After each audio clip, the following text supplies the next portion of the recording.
Hello and welcome to Tech Tools for Geneabloggers, Series 2, Evernote.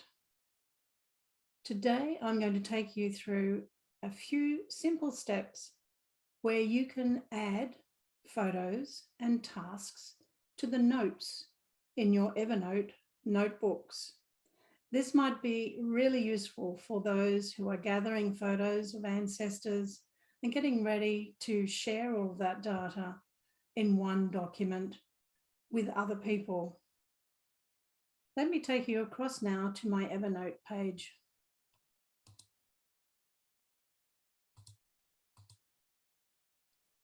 You'll see that I've landed on a particular note for my Welsh great-grandmother, Lettice Day.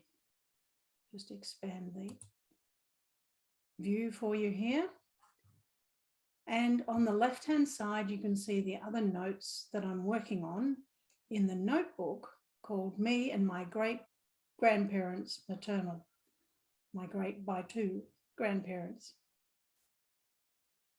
I've changed the view to a dark background just to explore how well this looks when you're viewing my Evernote. In the note, I have some details that I have pasted from transcriptions from my research, such as the baptism details, the marriage details, and the death details. And I've left a little note for myself as to where I want to insert some of the documents and images that I want to share. So let's go first of all to where I've got insert baptism record, create a space, and I use the plus symbol in the blue circle at the top left of the note, which is an insert tool, and it gives you a drop-down list of things you can insert. One of those is a photo, or it can be an attachment if it's a file. Let's go with photo because I have an image of the baptism record. And I just need to go to the correct folder for this ancestor and collect the baptism for Lettice Day. Select it and open. And it gives you a message to say it's opening the file and will soon import it into the note. Just waiting now for the internet to catch up. Below it, I have added the title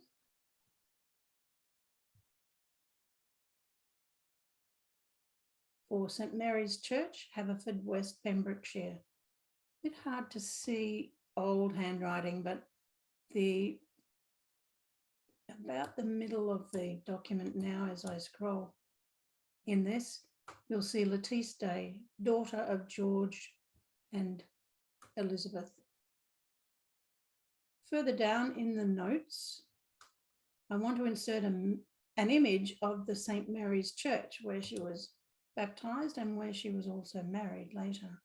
And this is in the town of Haverfordwest, Pembrokeshire, Wales. So same again, click the plus for inserting, choose photo,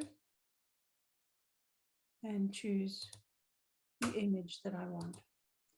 In this case, I've got an image of the outside view of the church, and I also have a view of the interior. So I'll give the internet a moment to catch up here as it inserts a picture of St. Mary's. And below that, I want to add the interior view.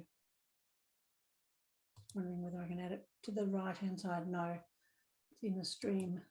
So add photo, collect the image that I want, which is the interior, and add it.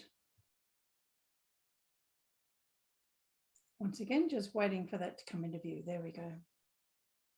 This is a church that I have actually visited, I'm pleased to say, in the hometown of my Welsh grandparents.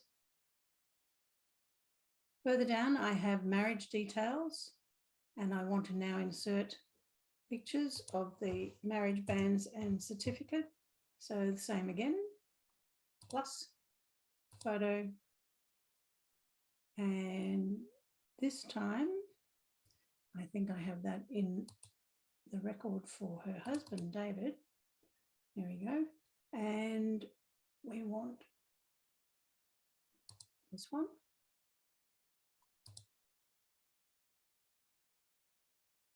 And once again, it will upload the file as an image and you'll see it here. I love looking at these old documents. And this one shows in the third or the middle section of this page in the marriages solemnised in the parish of St Mary's in the county of Haverfordwest in the year 1828. And here we see David Evans, bachelor, and Lettice Day, spinster. Neither of them were able to write their names, so you'll see their mark lower down. Scrolling further down, I've left myself a little note that I need the death certificate for my great-grandmother.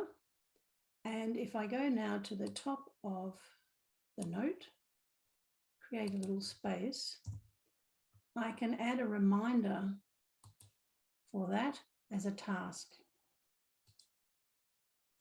And it gives you like a check mark circle and the ability to type in.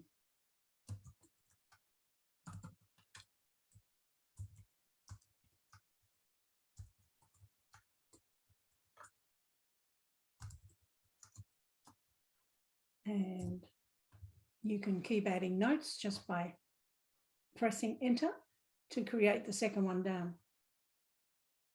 Once that task is done and you click into the circle, it will cross it out, indicating that that is now done. So that's how you can add images,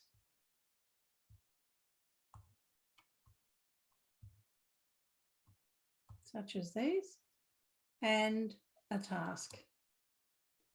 Underneath the insert button, you'll also find things like a sketch, which I recently added but have not yet explored as to why I might use a sketch, but nevertheless, it's something else that you might want to add.